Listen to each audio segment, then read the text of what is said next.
Welcome, everybody. I wish I could see you all. It would make this so much easier.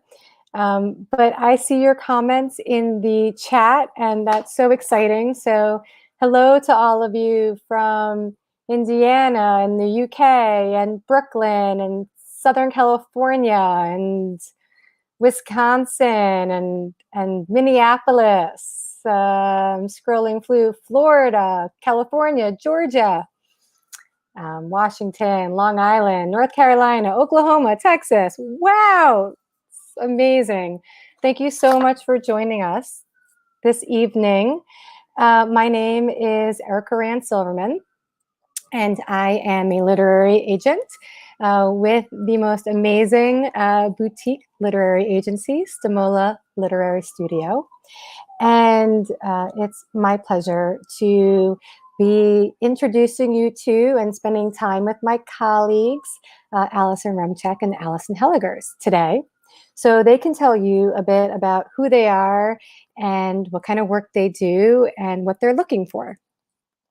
Before we get started, I want to thank our friends at the Essential SCBWI for sharing news about this event, as well as our friends at the Children's Book Insider and Gotham Writers. So thanks to them for spreading the word.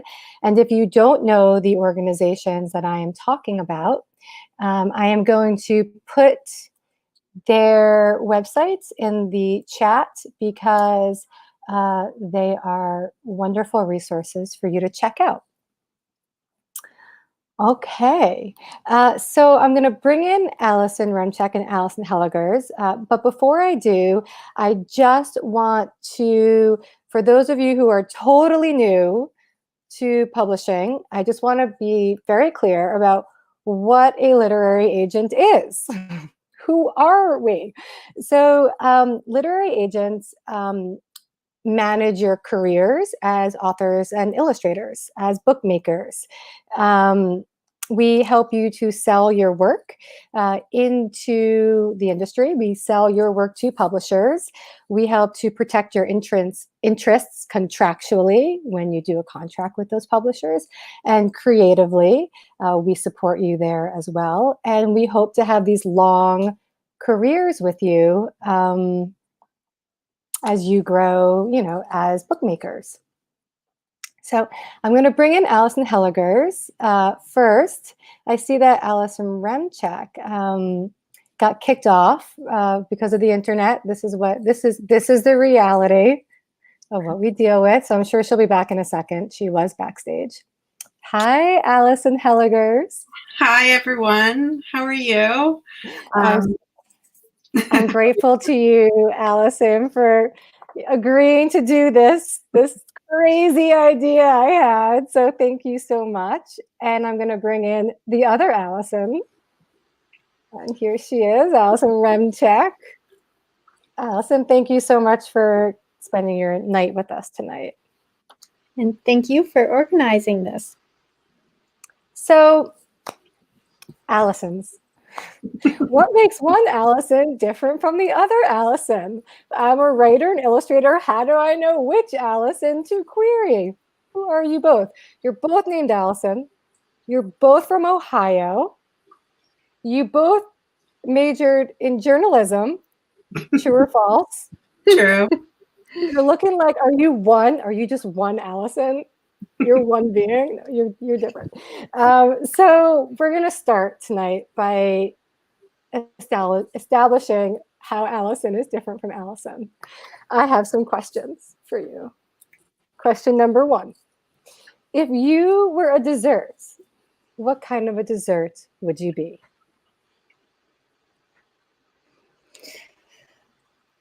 Ooh. And while they think about this, I encourage those of you who are with us to share what kind of dessert you might be in the chat as well. Feel free. It might give them some ideas. I love peanut butter cookies with chocolate chips, like the big, thick chocolate chips. It's very rich, but also gluten-free, which I like to try to abide by because it makes my tummy happier. But yeah, I like an indulgent treat, but also one that you can take on the go and one that gives you energy. I love peanut butter and chocolate. Wow. So this Very. is a complicated question. Is it you are or what you want to be? 'Cause Oh. Mm. I'm I'll let you decide how you want to take it. I think that I would like to be something like a chocolate lava cake or something like that, but I'm probably more of like a donut with rainbow sprinkles. I would like to eat you both. Nom, nom, nom. Okay. What is the best place you've ever lived? I got to live in Paris for a few months when I was studying abroad, and that was pretty spectacular, I have to say. And I got to live in London while I was over there and while I was studying for a bit. And that was probably, it's a very literary city, so it feels like it fits. What book is next to your bed? Or books, if you're like me. So I have a few next to my bed right now. I just finished, I'm trying to read more adult books at the moment. I just read Such a Fun Age by Kylie Reed, and I loved it. I'm currently reading The Power by Naomi Alderman. And next up will be Girl, Woman, Other by Bernadine Evaristo. I'm not sure how to say her last name, but those are the ones that I'm currently reading. You're prepared. Yeah. I like it. So I am reading Everything Sad is Untrue. Oh, there we go. Everything Sad is Untrue by Daniel Nayeri. What a great plug for Daniel. Yay, Daniel. It's so it's so beautiful. It almost makes you want to cry. It's like the kind of writing that gets under your skin. It's so good. And then my iPad with a bunch of manuscripts. Yeah, I get that too. Yep. Fill in the blank. This is my favorite one. The pandemic has turned me into a blank. Well, I did fall into the sourdough bread category, and I feel like I have never thought of myself as a baker at all, because I like just throwing things in a pot and watching what happens. So it kind of forced me to be more scientific and more patient. And so now I'm just wanting to bake things. And also sugar is a very comforting food right now. The pandemic turned me into a pregnant bleaching dog owner.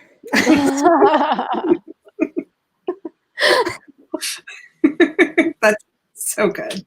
So I know that there's saying you don't have to bleach the stuff anymore when it comes in, but I can't stop bleaching the stuff. I bleached everything in my daughter's Easter basket at the beginning of the pandemic, and we went outside one day and I was holding a Clorox wipe in case I had to bleach anything else that I came in contact with, and she says, it smells like chocolate.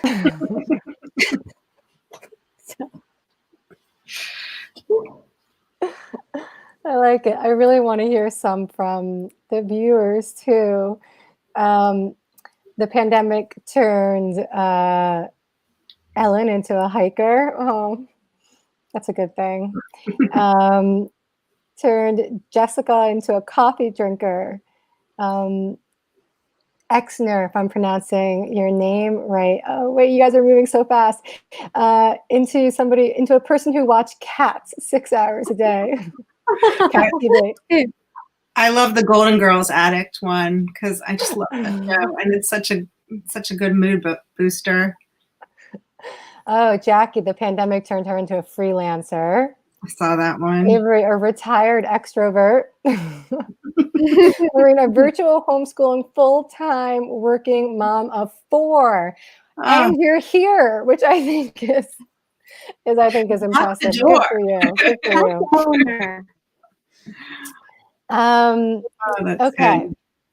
Define yourself as an agent in one word.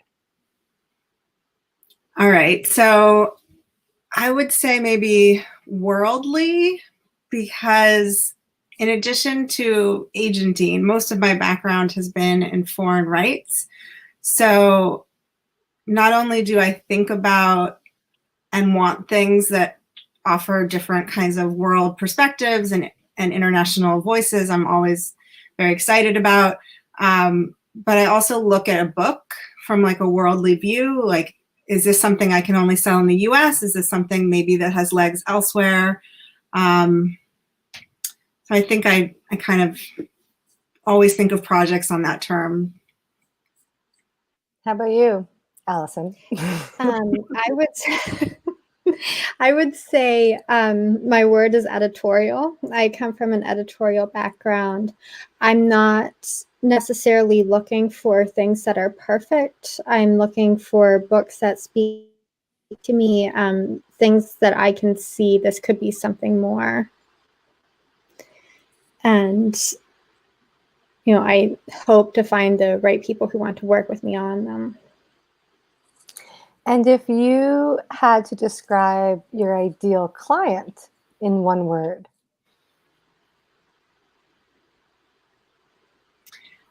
This is hard. There's a lot of words that come to mind. But I think passionate, because I definitely want someone who cares a lot about their work, who's willing to be flexible, and is willing to kind of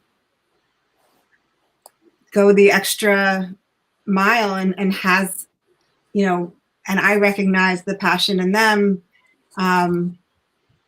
I feel like that, yeah, you just want to really write what you're passionate about. And I want to get that sense from my authors. And I would say someone who is collaborative. I want someone who can work and play well with others. A lot of people think that book writing and illustrating is a solitary pursuit, but it's really not. I feel like you can only go so far on your own, and that there are a lot of people involved in making a good book, a great book. And sometimes people are able to write a pretty decent first draft of something, but are unable to respond to suggestions or edit at all. And to me, the most important thing that a client or a prospective client can show me is that that person is actually able to listen to feedback and make appropriate edits. I feel like that's what moves you along in your career, what helps you publish more books more quickly, and what gives you that longevity. Because there is a point where I think most authors in particular get to when you don't know what you're going to write next.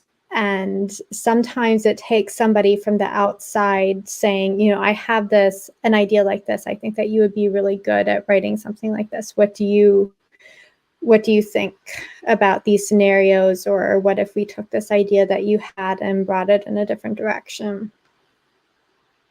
Can you tell us a little bit about what you like to see in a submission? And do either of you want to start? I'm going to put you full screen. Like in terms of a query letter or yeah. like wish list? Let's start a query letter, and then we'll go. But it might combine, and that's okay. And since you're raring to go, Allison Hellegers, why don't you start? Oh, here I am.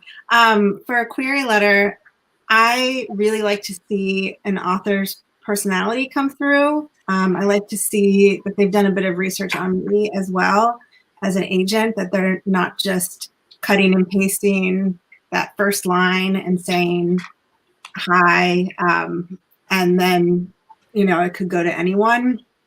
I think those are the letters that make me stop and take notice, because we do get so many query letters, it is hard to respond to all of them. And you can kind of tell from the beginning if somebody has really researched you and is really like directing this at you versus just has just sent 50 query letters out. So that's my big thing. Allison, do you want to add to that? Yeah, we do get so many queries, and we have so many queries to go through every day that, for me, I'll admit to you that I don't read the full letter a lot of the time, so I need somebody who can get my attention right away, and I want you to be able to sum up what is in your book in a quick sentence or two right at the top of the letter. I care about you. The first thing that I care about is what your book is about, and if you can grab my attention and make me want to read it and pull me through your letter. So it's important that you show me in your query letter that you are a storyteller and that you can write something in your letter that will hold my attention. I think that the best query letters look a bit like book jacket copy. And again, like the other Allison, I do like to know that you know who I am and what I work on, but I also feel really bad when people have done their research and I have to pass on it because I know it's not a good fit. But I am likely to read those letters more. Yes, definitely. Definitely. And I do want to know about you, and I want to know why you wrote this book. Why are you writing about this topic? And why is this a book that only you can write? What experience do you have? What background you come from? Did something happen to you that has also happened to your character? That sort of thing. I'm thinking how lucky I am to have such smart, wonderful colleagues, and I'm also looking through the chat at some of the feedback to my question to the audience, which was, what do they look for in an agent? And you guys just might be interested, as I am, to hear things like team player, communicative, editorial, passionate collaborator. Collaborator is a big one. Someone who loves my work and can sell it. Isn't that the goal? Editorial and career agent, dedicated, approachable, knowledgeable, communication, advice on career and to help take the career to the next level. Encouragement, another teammate, somebody who loves, graphic novels specifically for Allison Hertz. Hi, Allison. But I assume for anybody, it's whatever genre or format or for age group that they're writing. Someone who wants to join me on my journeys with my characters. A relationship that's passionate about kidlit and is also business-minded. Editorial, oh, I lost it. There was one. Editorial without telling me exactly what to do. That's where the editorial experience and skill really comes into play. Good sense of humor, always learning and encouraging. And then there's some questions, which I'm going to get to. But I do want to say that I find that our my colleagues are wonderful, and our clients are really wonderful. I mean, I think the studio is known to be a fair-minded,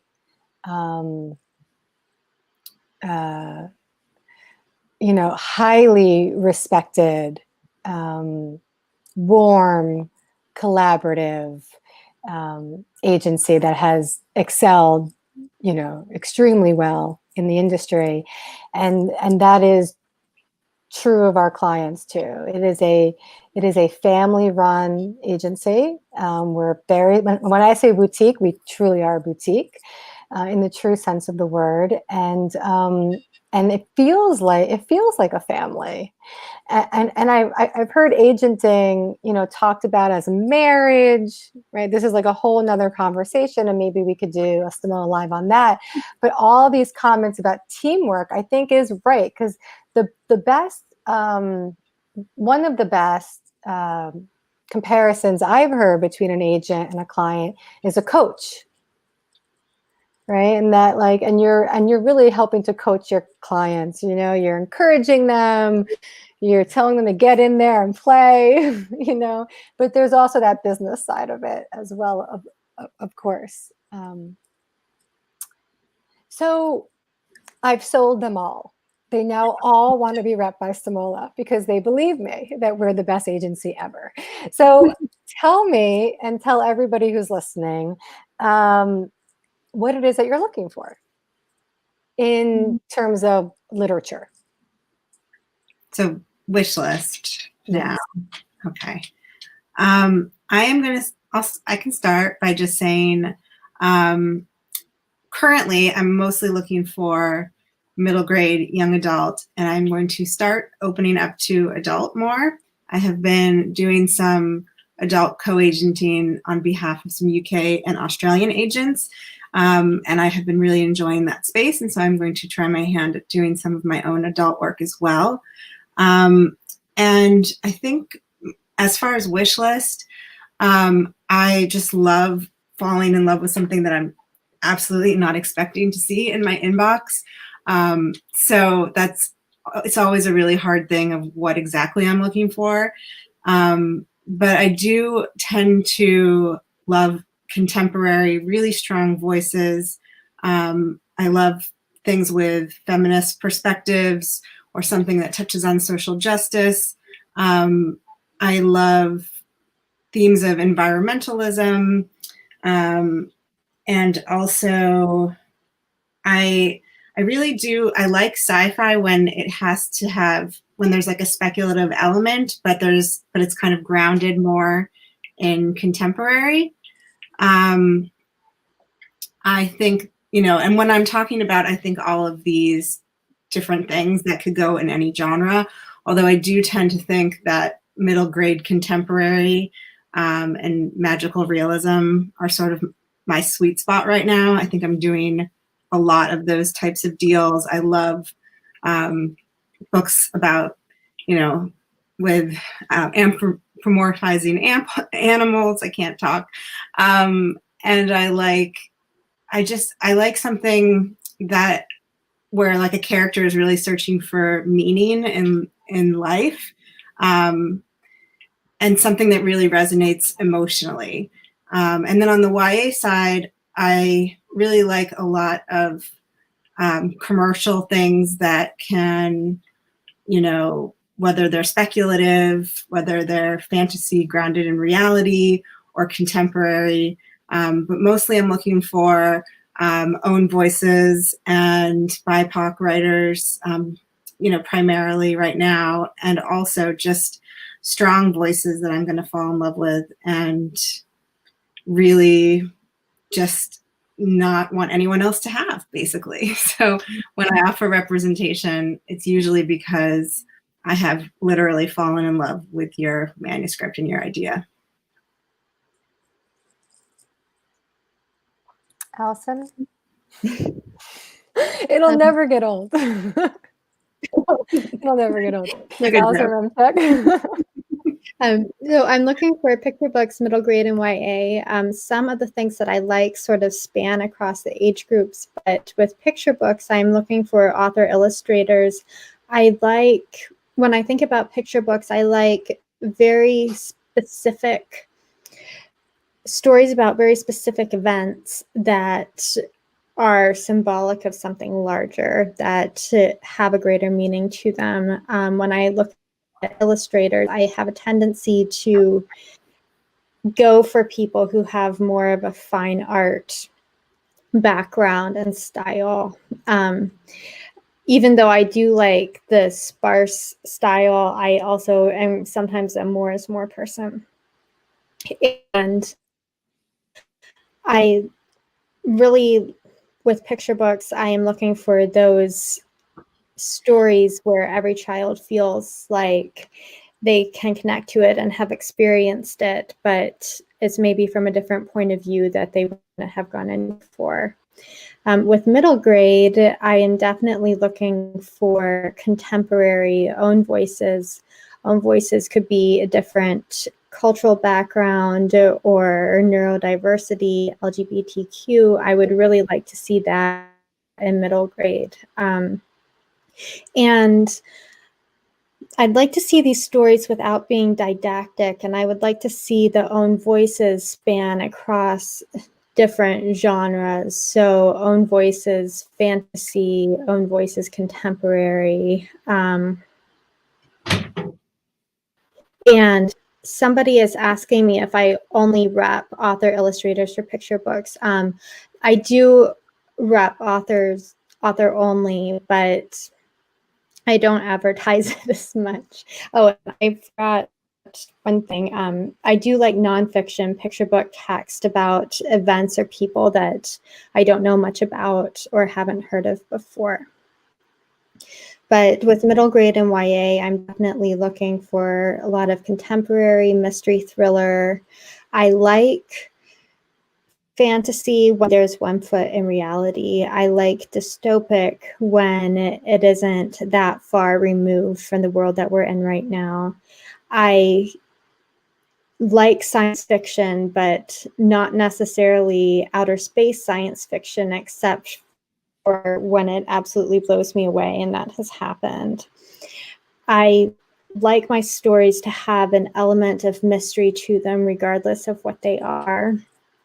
And I am looking for the books that meet that special collision where they are both high concept and literary at the same time, so that you can summarize and pitch the story really quickly. It's commercial, but there's still a beautiful undertone to the writing. I still like a character-driven story, even though sometimes I will go for something that is more about the plot. But I guess my favorite books involve people whose shoes you haven't been in before, and a world you haven't been in before, and you get to learn about that person, and beautiful writing. So there are so many questions. I'm going to ask some of these now, and we also want to do like a quick fire pitch. So I want to make sure we have time for that as well, but I'm going to go through some of these.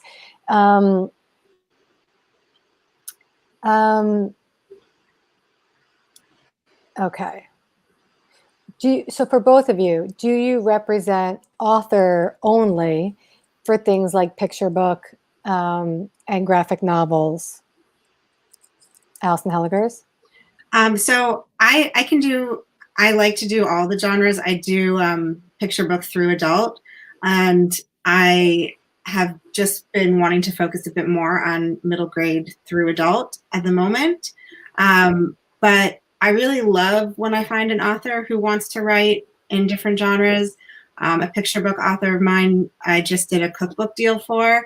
I love when I can have a client who has a lot of different stories and ideas. I don't think anybody needs to be pigeonholed in one genre. So I like to explore sort of everything. And perhaps it makes it a little bit more difficult because I have to get to know more editors, but it's just the way I think my brain tends to work best is when I have lots of different things going on. How about you, Allison Remcheck? Was the question if we author only for picture books and graphic novels? Yes. Mm-hmm. I would say that I would not take an author only for a graphic novel, just because I don't feel like that is where my brain is at, and I would find that very difficult. I do take author only for picture books, but more rarely than I would take an author illustrator. But I do like working with picture book authors. I want to see that a picture book author who is an author only has a lot of legs to them, and that person is able to really have a fulfilling text and has a lot of backlog of work. And you may feel like you've already touched on this, but how do you work? So you're both open to clients who write for multiple age groups. Do you find, and can you talk just very briefly about how you work with a client like that? And also, can you talk very briefly about whether or not, like, how you work with your clients? Do you give them ideas? Are you somebody who works by feeding them ideas? Do you, so touch a little bit on how you work with your clients in general, I think might cover a lot. I think, well, initially what brings you to a client is usually one of their projects and not a whole bunch of things. For example, a client I just signed, his name is Mickey Rowe. He was the first autistic actor to play The Curious Incident of the Dog in the Nighttime, and he has written a memoir. But he actually came to me with his picture book that he had written, and I said that I was really interested and I wanted to see what else he had, and because I hadn't really listed myself at the time as doing adult, he hadn't sent his memoir, but then he sent me his proposal and I was blown away. So we're actually starting by submitting his memoir, and then we're now working on editing his picture book. So, I think you want to put your best foot forward. So your query letter to that agent could be primarily about one book, but if you have other ideas, that can be something that you talk about when you're discussing whether or not that agent is offering you representation. And I mean, I think it's like everyone is different. So I work with every client very differently. Some people I do give ideas to, and I'm very involved editorially. And sometimes a project comes my way which is really polished and doesn't need much help from me. And it's more about the selling and the matchmaking that I can do with editors and getting it placed. So I think that's great. Yeah, well done. Thanks. Allison Remcheck. You're welcome.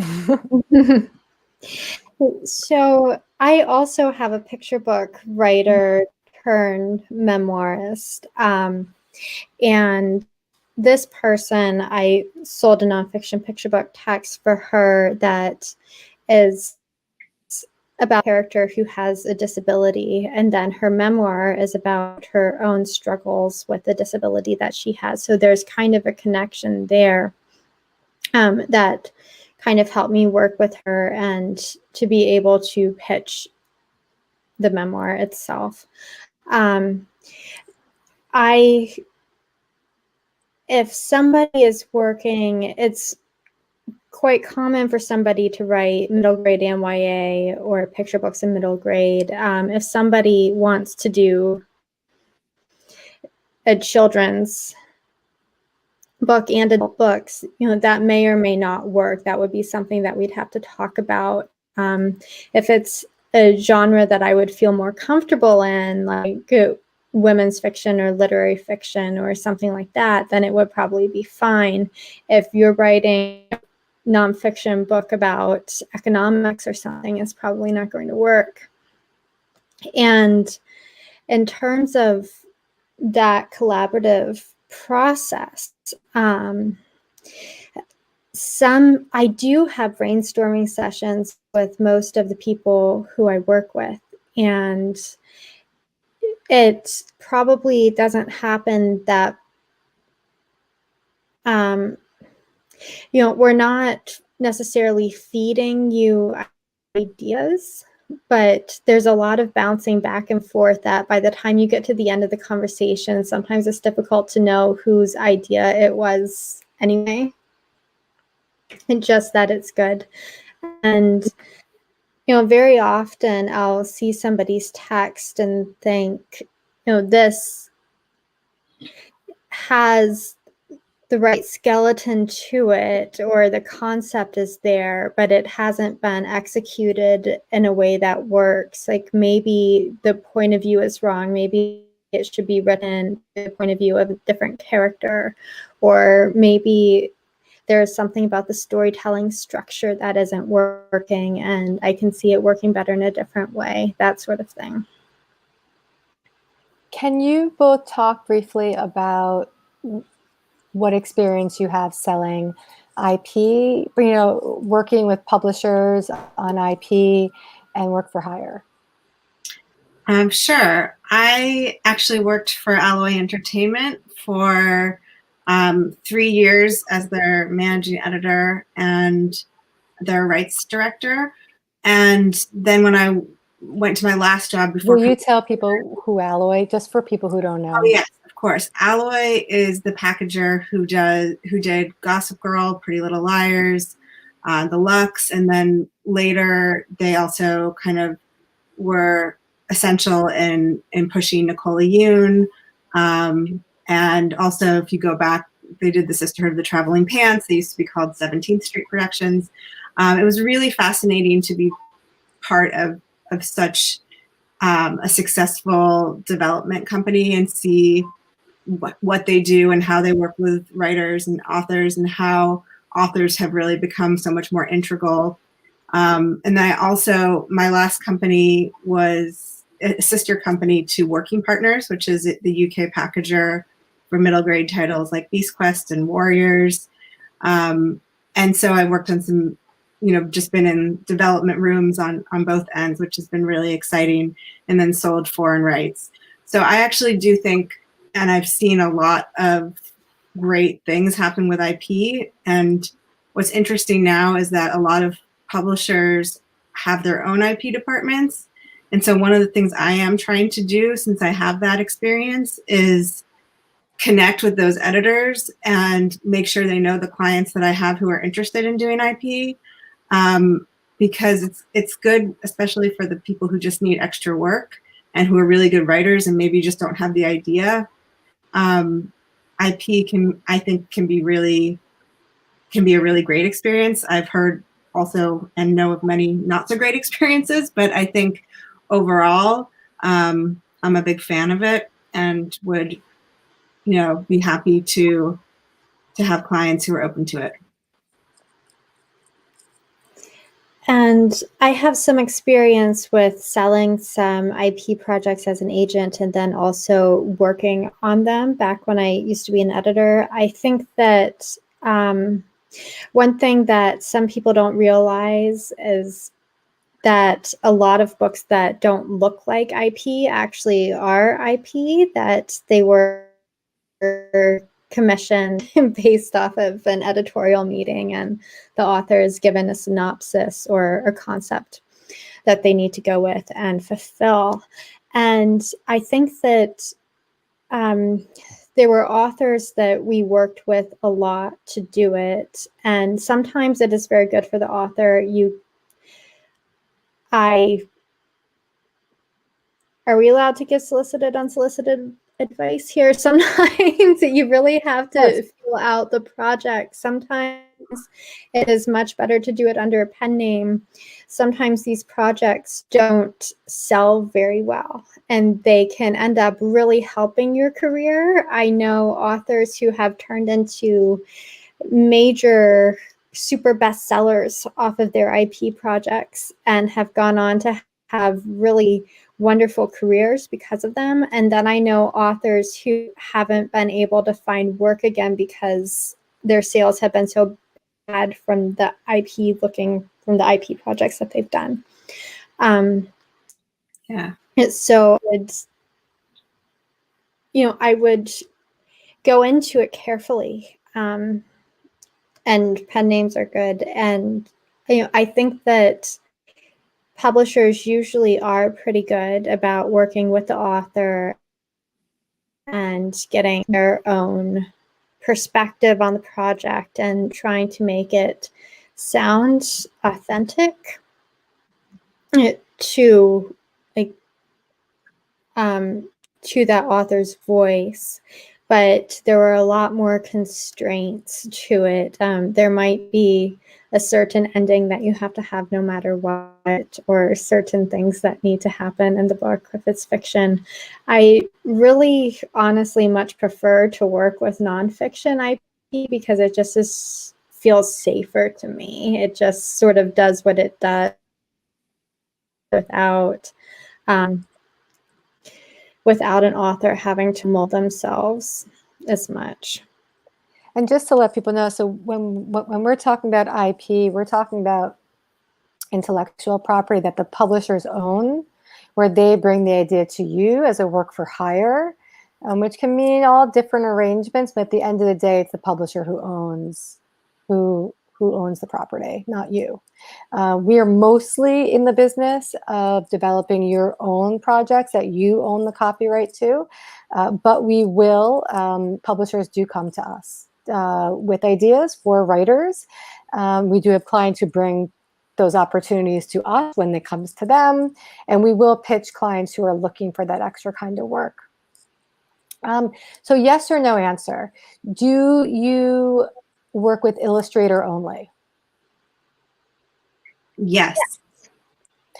Do you work with authors or illustrators who live outside of the United States? Yes. Yes. Great. Well done. Okay. I know there's more. I know there's so much more.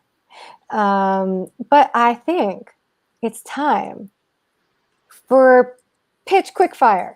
So you put your pitch, 1 or 2 sentences, moats. This is a great exercise in the elevator pitch, into the comments, and Allison will give a very fast, immediate reaction to it. And then hopefully we'll have a little bit more time at the end to take some more questions. All right. Oh, and when you do this, this is long, Rox. If it's middle grade YA or picture Oh, that's book. right. Please write in it if it's middle grade YA picture books. Some of you asked about chapter books, which we do represent. Yes, Allison? Mm-hmm. Yeah. And early readers, which you do represent. Yes? Yes. Yes, okay. So just let us know what it is that we're looking at. Roxanne, when blind, depressed Amelia is saved by anxious, synesthetic Oscar in a near-death occurrence, the two begin a path of self-discovery and growth amidst all their struggles, while also falling in love. Immediate reaction. I think it sounds really good. I do wonder if editors will want to see the author who is blind or depressed themselves. So that might be tricky because own voices might just be hard. But if it's written really well and it's worth getting sensitivity readers, it could be great. And I would say that I would avoid using, in a quick pitch like this, I would avoid using phrases like a path to self-discovery, because that's a really loaded statement that doesn't really explain anything. It would be better to explain very specifically what obstacle that they have to overcome to get to the end. Anna, 13, realizes Grandma's legends of Hawaii are true when she defies a goddess who retaliates by kidnapping her friend. She must venture into the ancient forest to see Pele's rage and rescue her friend. Allison, you go first. I like the own voices here. I think it's own voices and the legends of Hawaii. I think that sounds very compelling. I'm not sure that I've seen something like this come across my desk often. And I also think that this is a really good pitch, and because we have a high stakes event right here at the beginning, defying a goddess and a kidnapping of her friend. And we know what we're in for when we read this story. It sounds really good. Yeah, I also think this one sounds great. I have a client who's Hawaiian, and I feel like I've been learning so much about it, and also, really want that to be own voices. And that would be my biggest thing. But otherwise, it sounds great for the reasons other Allison said. Nika Song lived much of her youth in Hawaii. Maybe she can do the cover. Kelsey and Jess never anticipated working together, let alone liking one another. But when they're paired for Model UN, their partnership turns into a real-life exercise of be gay, do political crime. What age group? I wonder. I don't know that. It looks like it's YA. Yeah. I think that sounds, Model UN is fun. My first reaction would be that it would be a trickier one to sell into another country, because Model UN is such an American thing. So I'd want to see how the plot moves and how the characters, if the writing is really good, I think it doesn't matter if it's just for the US, but yeah, I think it sounds good. You're being too thoughtful and too thorough.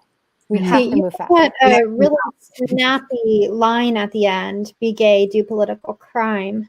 But it seems like this is really what the book is about. That's the thing that is going to grab the attention, not the relationship between these two young women here. So I would like to see something that can tell us more immediately what this crime is, what they're doing at Model UN, and oh, by the way, they fall in love.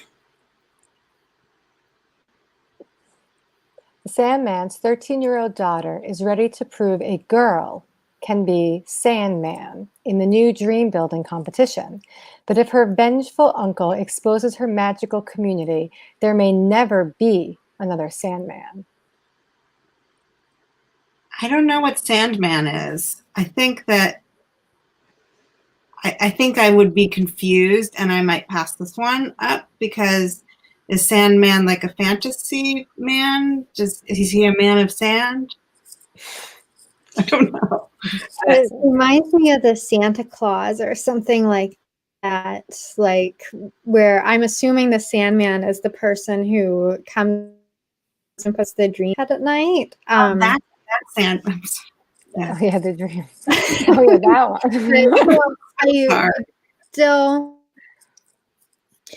I feel like I need some higher stakes here than just a girl becoming a Sandman.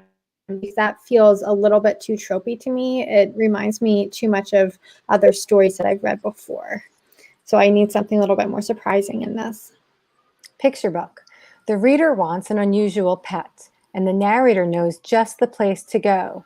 Yeti's magical pet shop.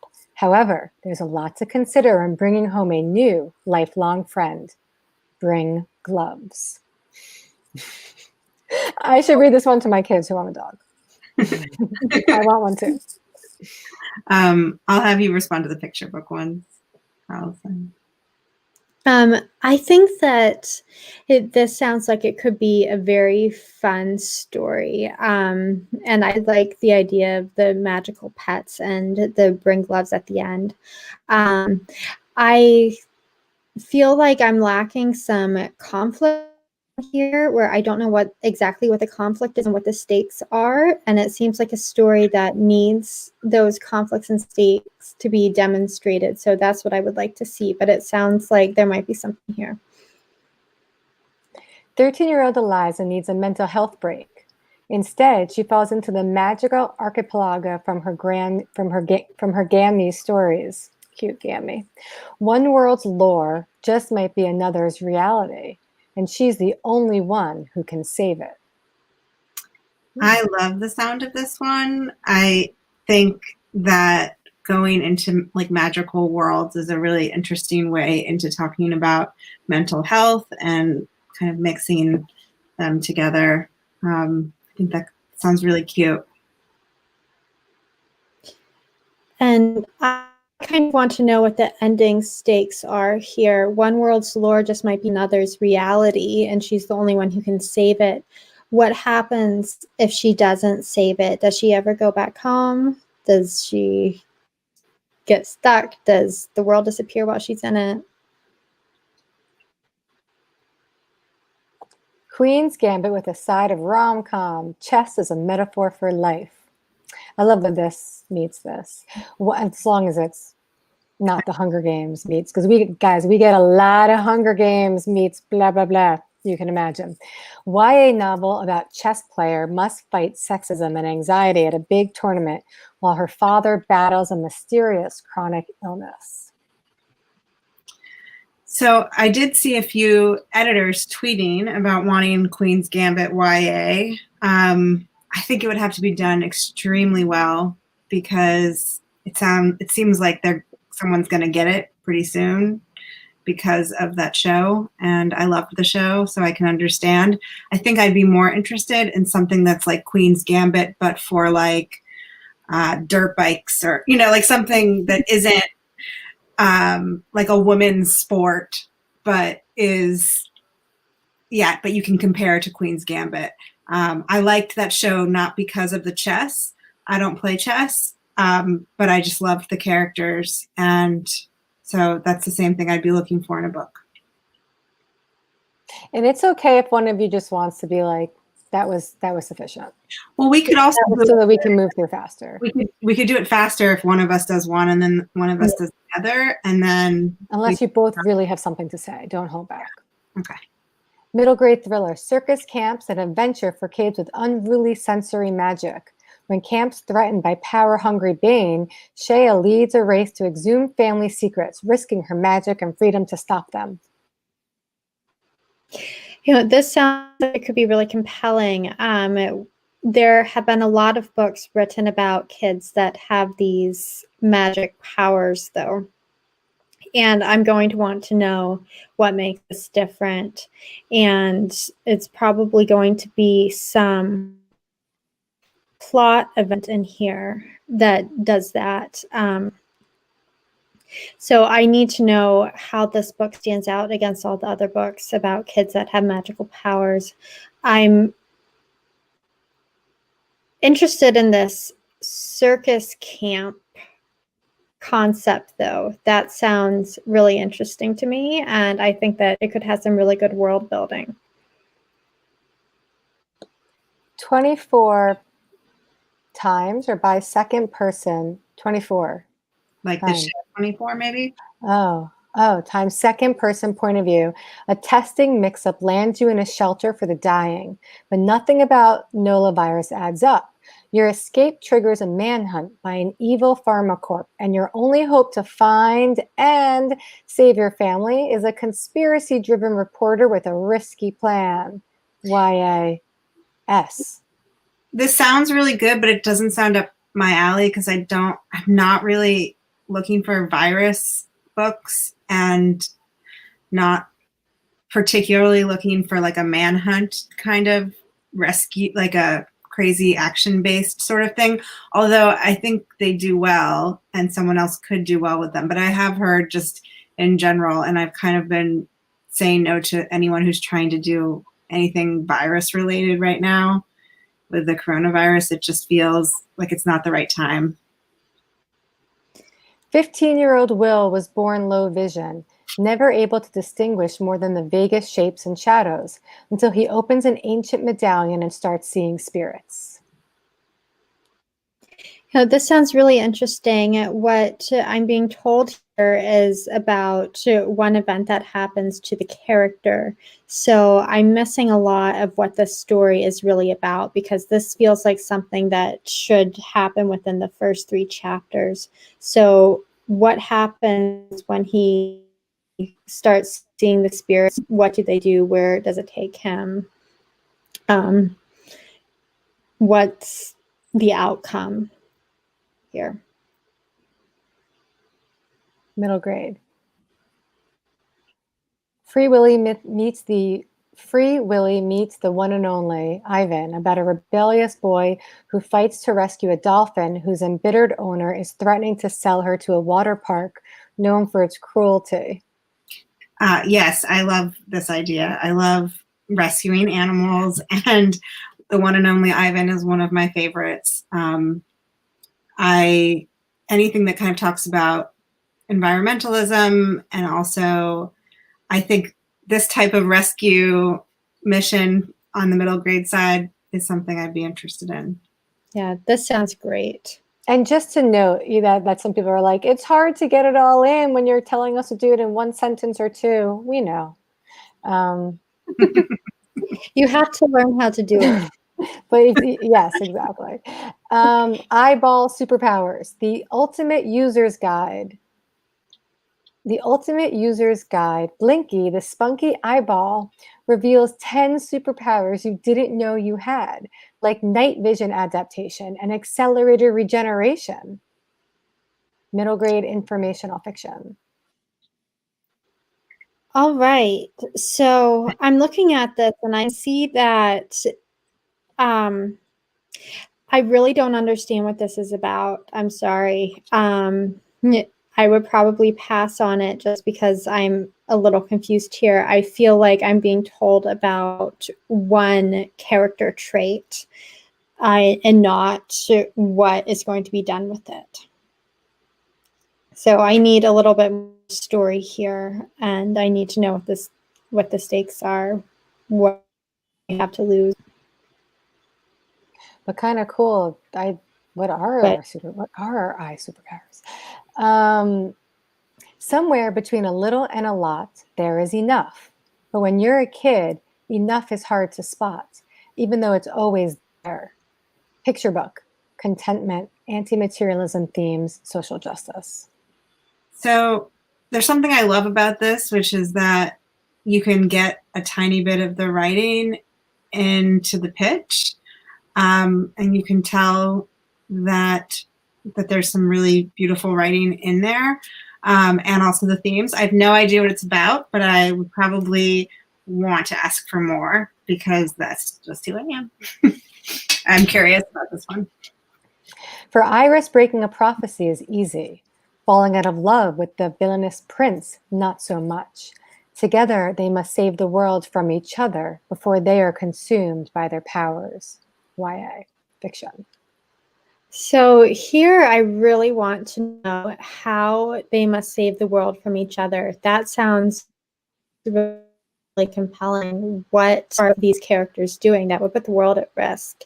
And I also am not sure that we see very often 2 characters who seem that both of them are at risk of being consumed by their power.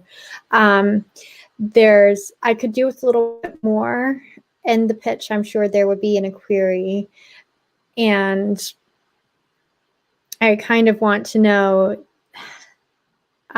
what is actually happening here to save the world from, and how it works, but this is pretty close. 2 more, and then we have to stop. YA fantasy. My Dark Rosaline is an action-packed coming-of-age story about a girl destined to battle the gods, but longing for a solid Instagram following. I like that because it's a surprising ending. But let's see. I mean, I have also been more interested in Greek mythology stories recently, and sort of a modernizing of it. I do worry sometimes about when you put something like Instagram in a pitch, it kind of makes it, in like 2 years, Instagram could be something that nobody is doing. So sometimes I would want to see a little bit more, but I like the idea of it. Riley loves worms. When one of her pet worms escapes during show and tell day, the school staff and students help her search for him down before the principal finds out. Everyone does a worm dance. Okay. Which might look something like that. Paula, we like worms. We love worms.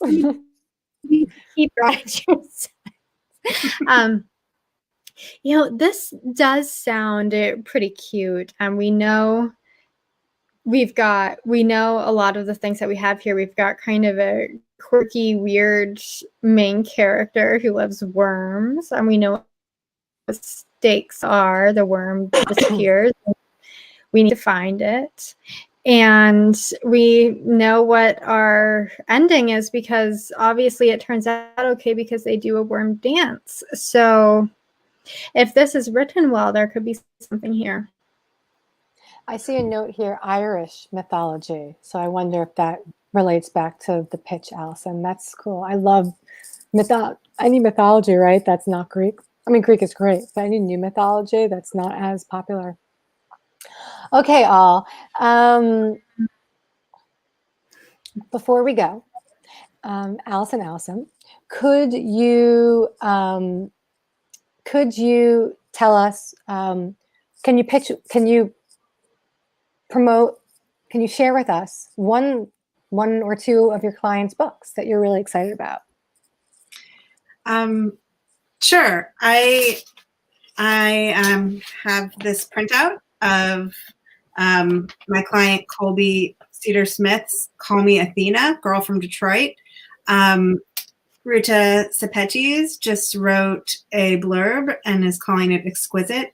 It's a novel in verse that is a story of the author's grandmother who becomes the elevator girl for Henry Ford in the 30s in Detroit. And there's multiple characters dealing with multiple themes of feminism and women in the workforce, and also a beautiful portrait of Detroit during that time.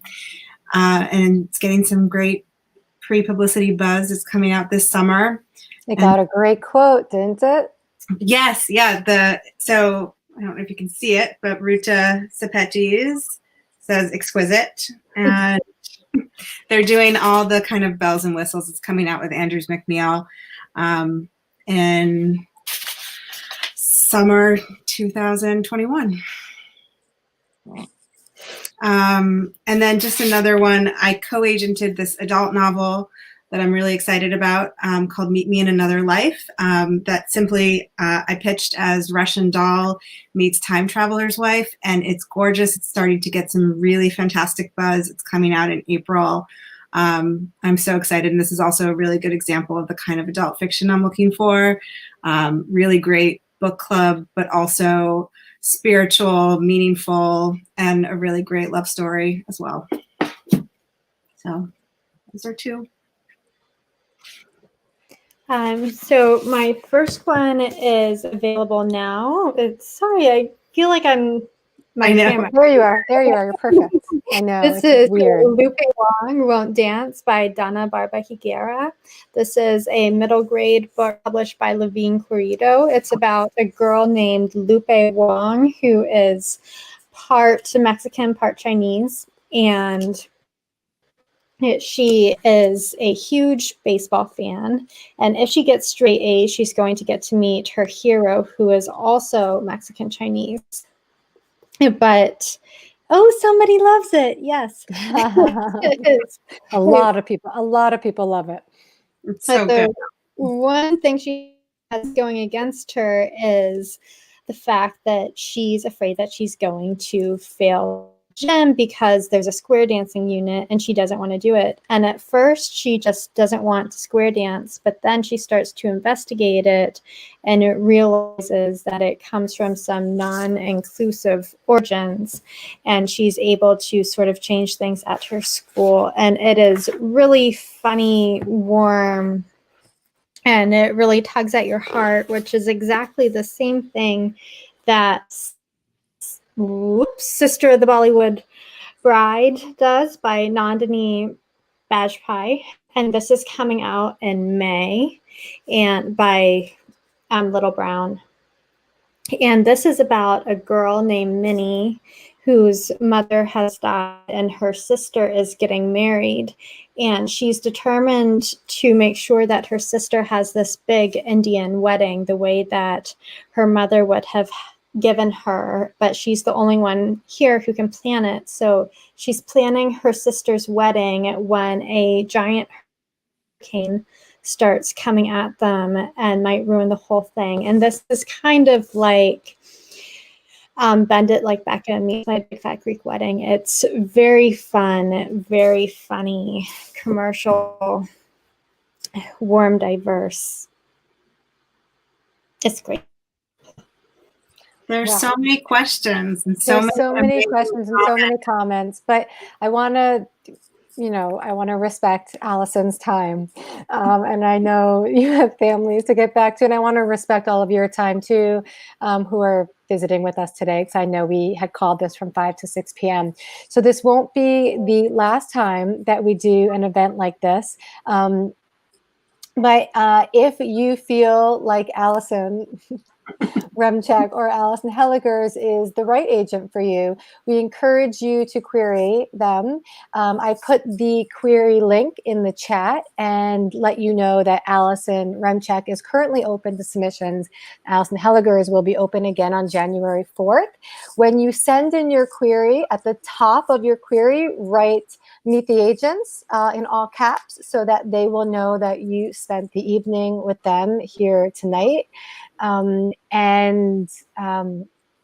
If you have not already checked out our YouTube channel, Stamola Live, I'm going to put that in the chat as well, because it's an incredible resource to get a sense of who our clients are and the work that they do. And there, we will be populating it more with direct advice to aspiring authors and illustrators. So please come and check back on that often. And is there anything you want to say, Allison, before signing off? I want to say thank you. I've been reading a lot of the comments and wanting to say things to all of them. So, if you feel connected to either Allison or myself, we'd love to see your name in our inbox. And I'm sorry we didn't get to read all the pitches. Some of them were really great. And I know it's sometimes really scary to put yourself out there. So I really appreciate you doing that and giving us your time tonight. I hope we're a match. Yes, thank you all for being so brave and sharing pitches with us and showing up here tonight. We're really overwhelmed with how enthusiastic everyone has been, and it's so nice to get to meet all of you a little bit, even if it's through the chat here. And we look forward to hearing from you. Thank you. Thank you. Allison Hellegers, Allison Remcheck, thank you so much for this evening. This was really fun for me, and I think it was really fun for everybody else. We're part of such an amazing community, and especially during these times when many of us, are in our homes and not out and about like we normally are. This is such a nice way to spend the evening. So I wish you all well and be safe and stay healthy. And we look forward to seeing your work in our inboxes and one day on the shelves. Best of luck. Thank you. Bye, everybody.